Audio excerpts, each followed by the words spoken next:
piece of media. Now, see, friend, there's one thing you gotta know about me. It's that I love Land of the Lustrous. I remember getting interviewed one time, and they asked me what a fun fact about myself was. I said I collect a cool manga called Land of the Lustrous. Come on now. I have every volume with me right here. As you can see, I have 1 through 13.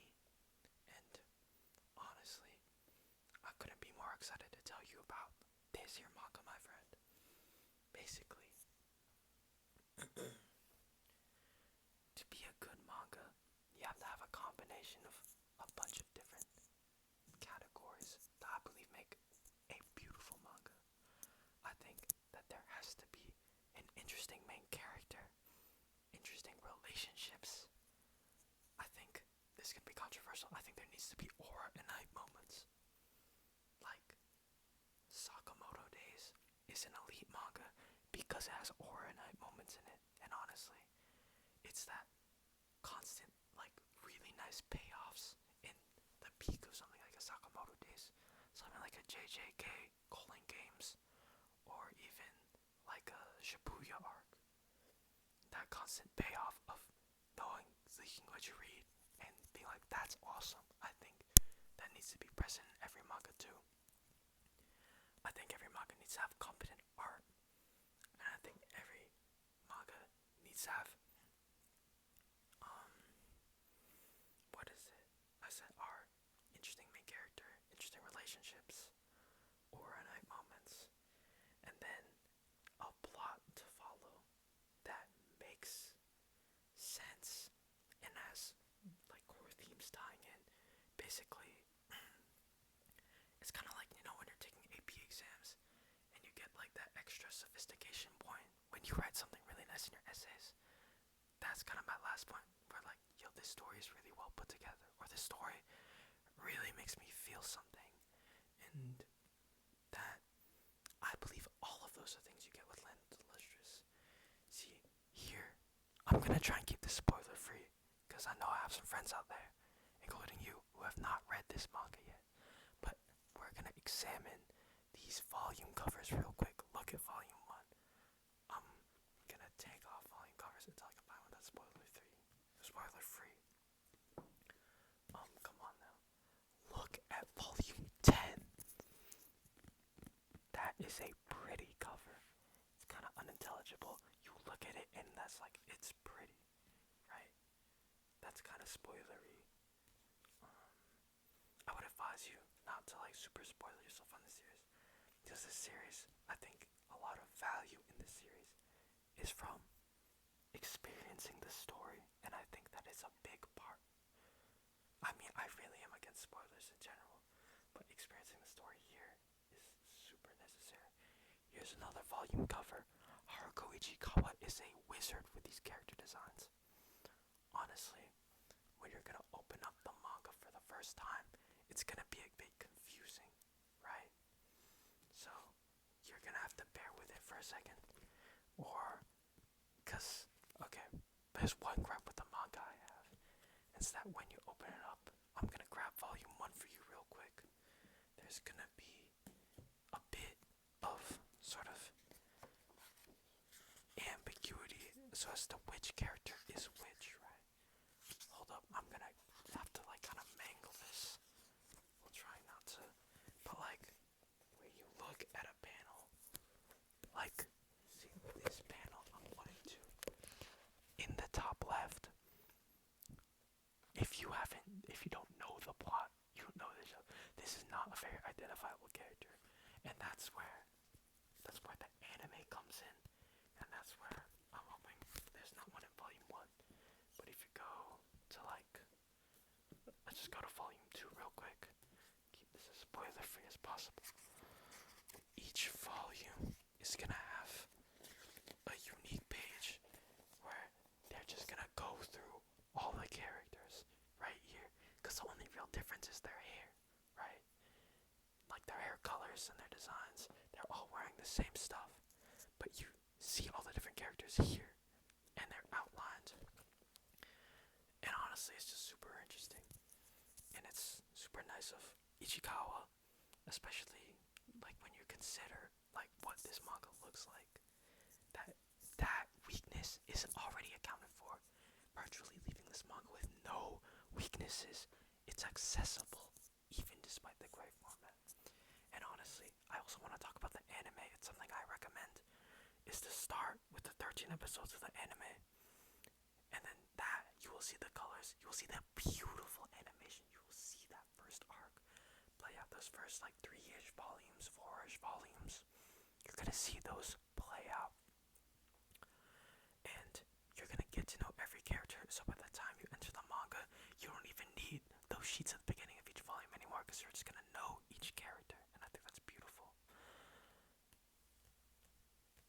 That's my only real gripe with the art. And when we're talking about the art, I have Pseudomorph of Love, one of the art books, with me. I just want to show you a couple pages that I feel are pretty inspiring. First off, look at this cover. Look at this cover, man. Like, come on now. That is pretty. That is pretty. I didn't even make it clear. You can look at the cover. It is pretty as hell, man. It is pretty as hell. In this, I bought this because I'm a super fan who had an extra $50. But honestly, it's just a nice art book to look at in general. I'm flipping through the pages right now. I'm trying to find something super interesting I can show you. Like, here we have 4 of our primary characters. Let's see if I can get this right. Here we have a page. Foes, Shinsha, Cinnabar. And then you have Daya and you have Bor. And I really like the science aspect of this. It really dives in. Oh, it's not really that sciencey. You talk about the gems and you get to know the gems to where you can answer trivia questions about the most scale, which is the like the hardness paradigm structure that they use to like measure how strong a gem is based on its hardness. And it's cool knowing stuff about that. You're gonna memorize a lot of these gems as hardness legs. That's kind of crazy, but like, you're gonna memorize them and you're gonna get to know them. And honestly, it's just super cool. Okay, I'm gonna show you one more thing from this art book, and I'm gonna close it because I don't know how much I'm allowed to show on YouTube. I don't know if I do this, but actually, it's not really that interesting. So maybe I'll put it back. But I was gonna show you is sort of the extended volume covers. Here's the volume 1 cover. You have it extended on the side. You got Sensei over there. But just look at that cover, man. But when you take volume 1, like, it's already kind of there. So like wherever reading this, you can just eye the volume covers and you can get that super cool big piece of art for every volume of the story arc. It's so sick. If there's one thing I want to talk about, first off, I'm on the artsy technical side. I'll get into story stuff a little later. But the way that this manga is just drawn in general, it's so artsy and it's so lovely. I'm gonna see if I can find the panel that I'm looking for. Okay. I think is it right here in this volume?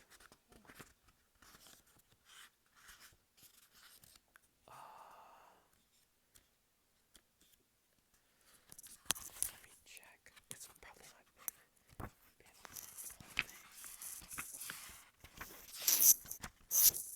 Dang, I don't know if it's in this. It might be in the next volume. Let me check. We're gonna open up volume 4, which, by the way, I'm showing you it again. Beautiful cover. It's just so nice. I want to show you guys one of my favorite panels from this manga. Actually, it's gonna be kind of spoiler.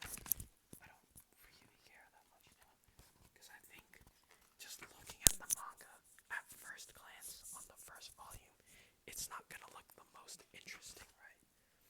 It's gonna look kind of ambiguous as to what is going on within this work of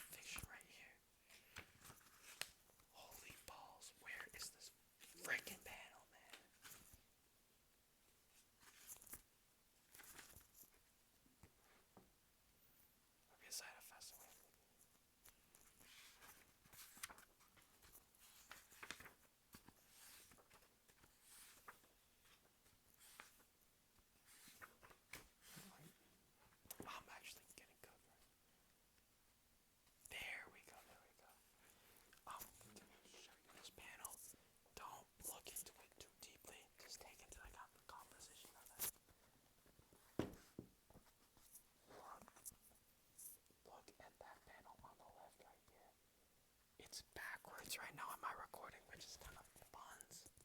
But I think that panel is so beautiful. And Ichikawa, in general, the panels don't look that full until later, right? But it's intentional to further the artistry.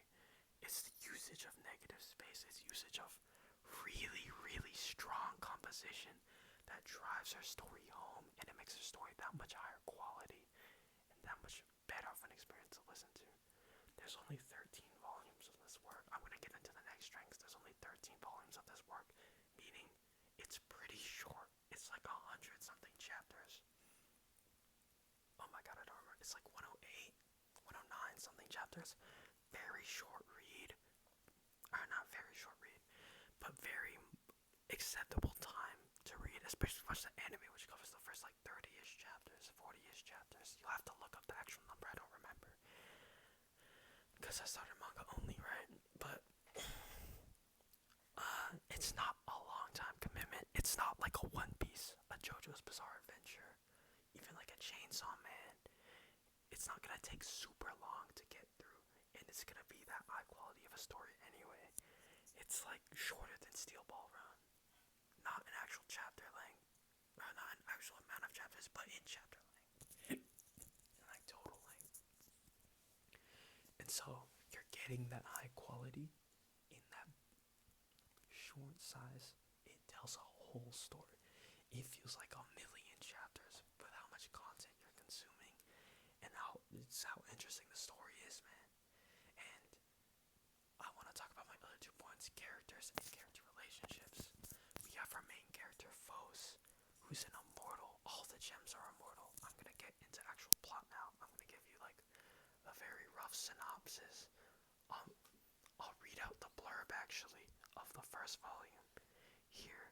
So basically, in a world inhabited by crystalline life forms called the Lustrous, every unique gem must fight for their way of life against the threat of Lunarians, who turn them into decorations. Basically, every once in a while, these immortal gems who live in this school and just go about their life and have their own jobs, every once in a while, you look up at the sky and there will be an attack, right? There will be a black spot in the sky, and the Lunarians are here. Basically, they're here to maim and kill gems and take these gems back up to the moon and use them as decorations for their moon. They like the pretty colors. The gems are very pretty. As you can see, the art book, they're the lustrous, they're shining, they're beautiful, man. And Phosphofolite, the most fragile and brittle of the gems, longs to join the battle against the Lunarians. It's an ongoing war, right? Phos has been alive for 300 years, is pretty much the youngest gem, and will get no playing time, will do nothing. Basically, it's like the child of the Lustrous. Be like the baby cousin that does nothing, right? Because they're like so useless that they can't get a job. Because basically they aren't like hard enough as a gem. They're a 3.5 on the Mohs scale. That's a number that gets mentioned a lot. So they're not strong enough to go in the battle, and they're not good enough at anything else to do anything else. So when Phos is instead assigned to compile a natural history of the world, it sounds like a dull and pointless task. Phosphofolite Phos, my goat, wants to go in a battle, is not allowed to go in the battle. She gets forced to become, or he or she, there's no really gender in this fic at all. Or, not fic, oh my god, my brain. In this manga at all. It's not something you have to worry about. But, Phos, I hope the mic didn't pick up on that much, because I'm fucked if it did. If I have to restart that because it picked up on that, I will grill myself. I will be very upset with myself. I will not do bad things to myself. But basically, they don't want to do this encyclopedia, this natural history thing, right? But in search of like becoming a scholar and doing this task, they meet Cinnabar, gem that is forced to live in isolation. Yet Fos' seemingly mundane assignment lead both Fos and Cinnabar to the fulfillment they desire. Basically, you have two gems of Fos and Cinnabar. One gem is utterly useless in the way that they're too weak to do anything, and one gem is utterly useless in that they produce, I don't know if that's like spoilery territory, honestly, but like basically they produce like this toxic fluid, right? So they're too strong to be useful, so they relegate themselves away from everyone else into they relegate themselves away from everyone else in order to like what is it? In order to keep everyone safe from their toxic fluids, right? Because they're just too strong. I feel like is the idea there, or they're too volatile. And basically, Fos, the goal of Fos at the start is we want to find Cinnabar a job. And honestly, the manga is going to take that premise and it's going to do like whatever, right? It's just going to go crazy. This is not a linear manga, I feel. This is a manga that will mess with your perception of time. It will challenge you psychologically. It will make you feel bad when, okay, these gems are immortals, right? But you will feel bad when they, like, I don't know. It's like, I really don't know what I'm talking about. You know, like Free Ren. Free Ren's perception of time is different because she's basically immortal. It's like that exists. Oh shoot, I just hit the mic. Please don't tell me that just cooked my whole video. I'm so sorry if you're listening with headphones, but basically, where was my train of thought?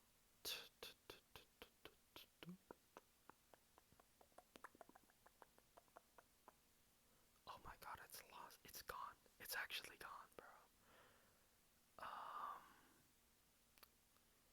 Okay, yeah, no, like Free Ren, its perception of time is like very different to like a normal story, I feel. And Ichikawa uses like the idea of immortals, and I feel like it really furthers the effectiveness of her story, and like how immortals like deal with their immortality and how they cope. And at the end of the day, I think the conflict between the Lunarians who come and take gems away and the gems who fight Lunarians, it becomes so much more interesting than that binary conflict, right?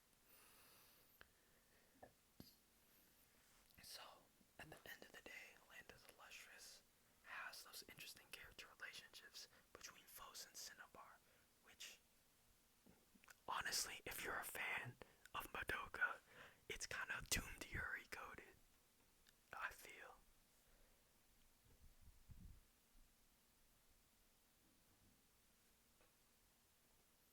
But like, at the end of the day, this is a fic with those interesting relationships with that super interesting main character who, like, how does an immortal who's useless by biology change themselves?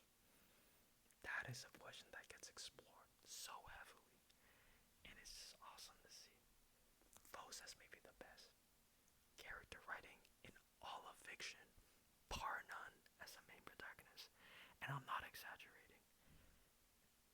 Oh, I love that main character's progression so much, and like thinking about it makes me feel stuff still to this day, and I'm like, damn. But like anyway, that's my feelings on the matter.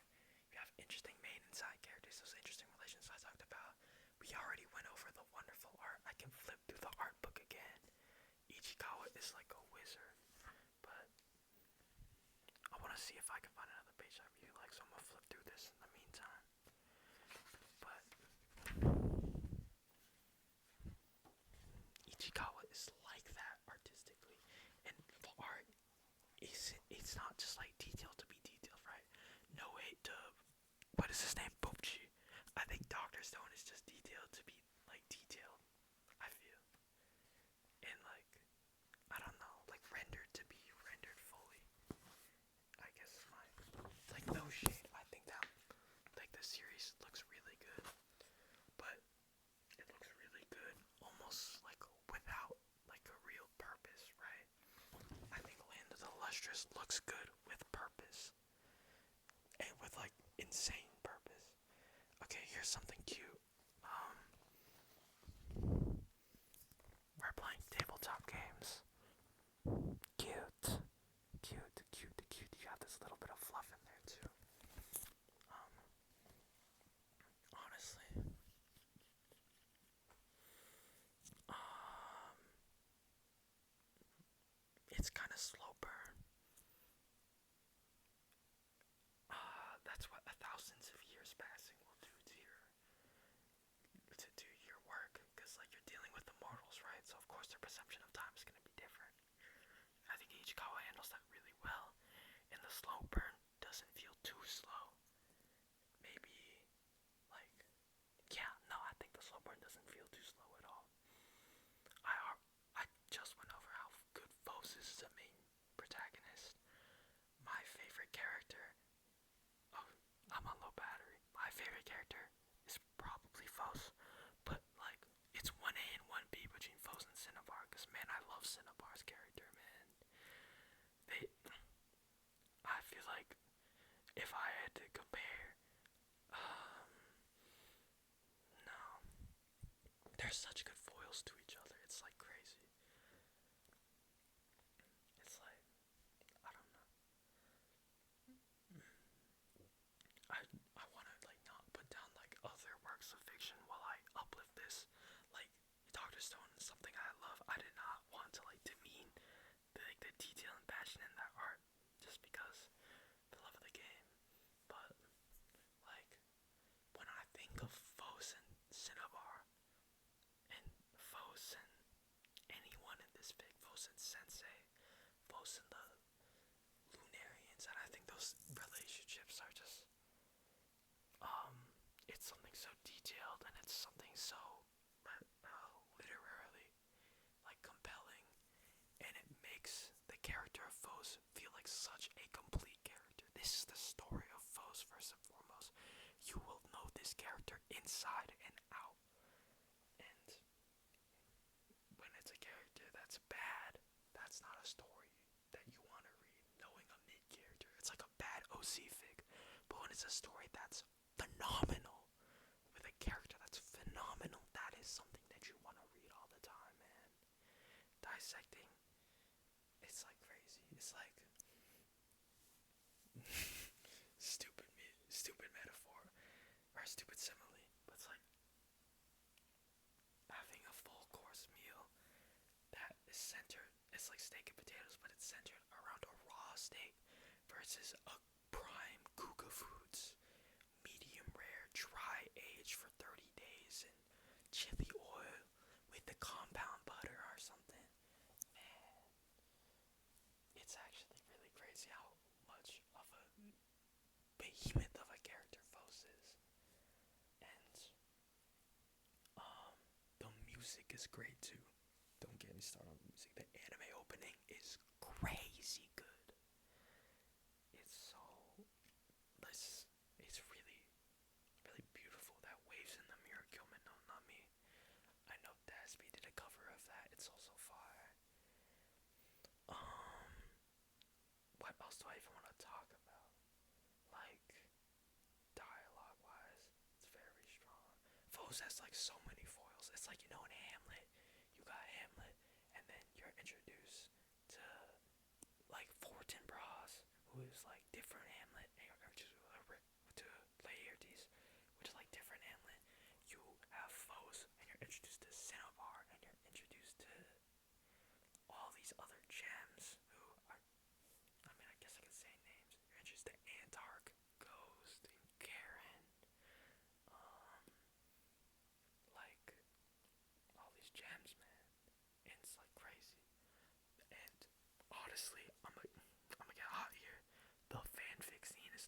There's some heat out there.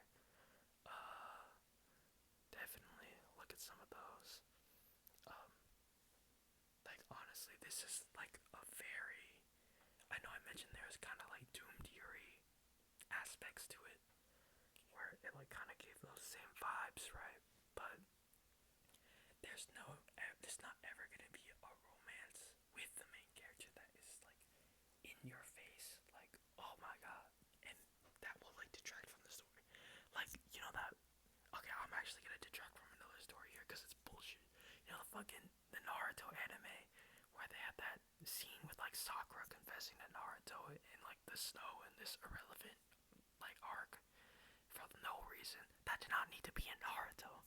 Nothing like nothing. No, there's nothing badly written in this thing at all. Honestly, I think it's a perfect manga, and I don't use that phrase very lightly at all.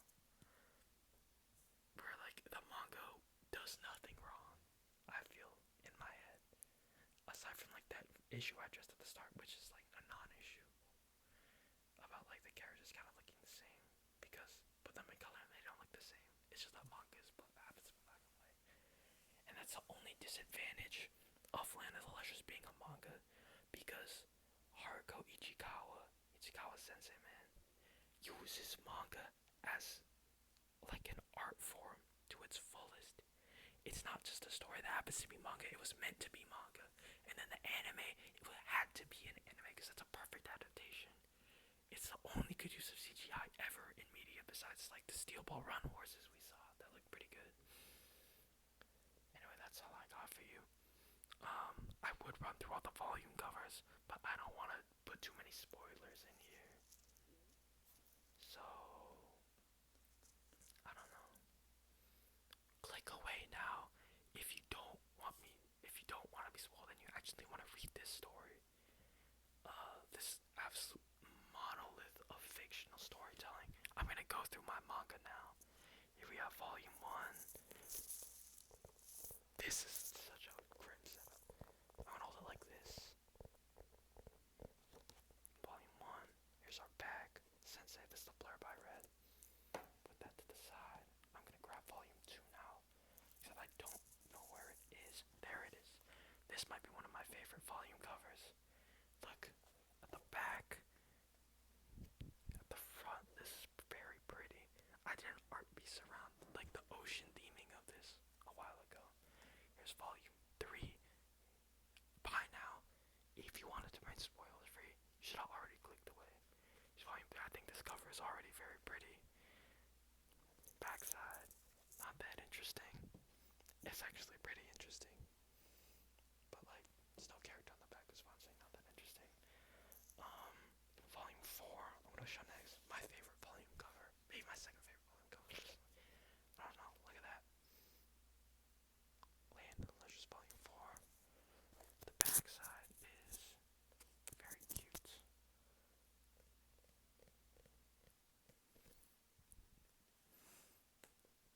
The trifles of unedited ASMR, man. I feel like I'm walking on eggshells trying to pick these up. Here we have volume 5.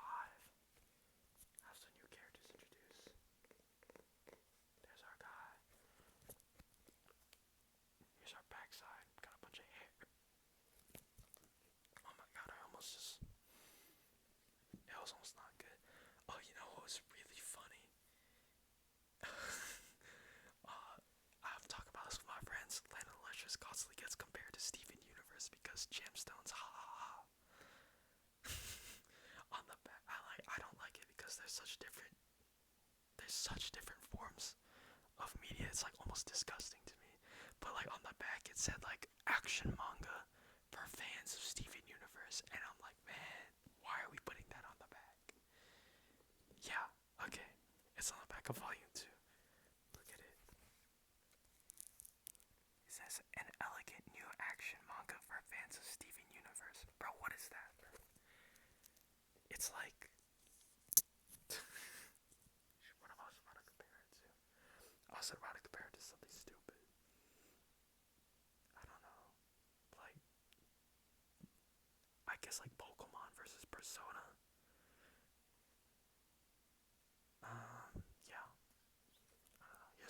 6.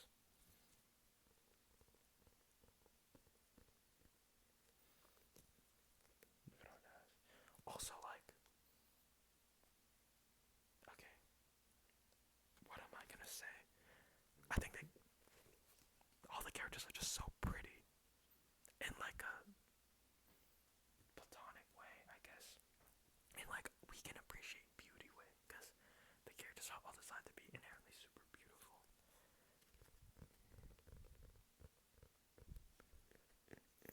Volume 7. This is a Kodansha manga, just seeing on the back. If you really didn't want spoilers, you should be gone right now. You better be gone if you don't want spoilers right now. But here's volume 8. On the back it says now a hit anime. It said it for the last few volumes. But like, that's beautiful. I wonder, did I show the back of the other one? Here's the back of volume 7. Figure in the distance. Here's the back of volume 8. You got some legs from our guy. I believe that's either Avi, like Obsidian. Wait, who is that? It's Obsidian or it's like Alexandrite or it's like is somebody. Here's volume 9. The aura farming is crazy. The aura night moments that I mentioned, it's very like at the end of the book, at the end of the novel, at the end of the manga. So like this is a really pretty backside. I haven't seen this backside in a minute. Look at it. That's not Benito, that's Corn. Loki, what the fuck? Okay. I was like, why is that volume sticky? It's labeling. I think that was taken off. Volume 10 I showed y'all already. One of the prettiest volume covers I have ever seen. I'm really bad at tapping, bro. It's going up in the pile. Click off right now if you want your experience to not be dog shit reading the manga. If you want your experience to actually be good reading the manga, you better be clicked off for these last 3 volumes, because there's heavy spoilers in here. Well, not really volume 13, but like volume 12. We have our doomed Yuri. That's actually gender neutral characters. And we have our other doomed Yuri. This is probably like the Land of the Lustrous arc is like in this and the next volume. And the previous volume. That is the Land of our Lustrous. That's where it gets really good. So volume 12 I'm gonna show. And this is where it gets like really deep. That was kinda corny. Is where we get introspective. Volume 12. The backside. This is honestly very pretty too, I can't even lie. If I saw that in real life, I would like cry tears. And then speaking of crying tears, volume 13, man. I really wanted to grab the deluxe edition. Let me show y'all. Oh, there's some really nice promotional stuff inside. I think the volume 13 deluxe cover, or collector's edition cover, it's this spread right here, and this spread makes me cry. If you haven't read their legends, you should be fucking gone by now, or you should be asleep. But I know my ASMR is not good enough yet to put people to sleep, so you should be gone right now. You should have clicked off. You should have went and watched like let me shout out some because you should go watch like CNP or something. Anyway, look at this. Look at this though. Oh my god, I would have bought this for that alone. That was my wallpaper for like 6 months. And then finally, Pseudomorph of Love, we have our art book right here. And that'll be all for the video, honestly. I'm gonna eat a couple dry mangoes. I'm gonna go to sleep. It's like 4 a.m. right now. I shouldn't be awake, but my sleep schedule's chopped. I'm procrastinating college apps. It's gonna be fine, bro. I'll see you guys in the next video if it ever comes out. And I hope when I upload this video the audio isn't chopped, because if it is, I might cry. Thanks, man. We Land of the Lustrous. Though if you're watching right now,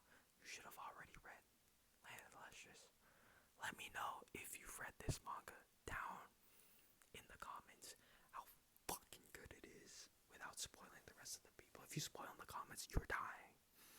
I'm killing you myself. Respectfully.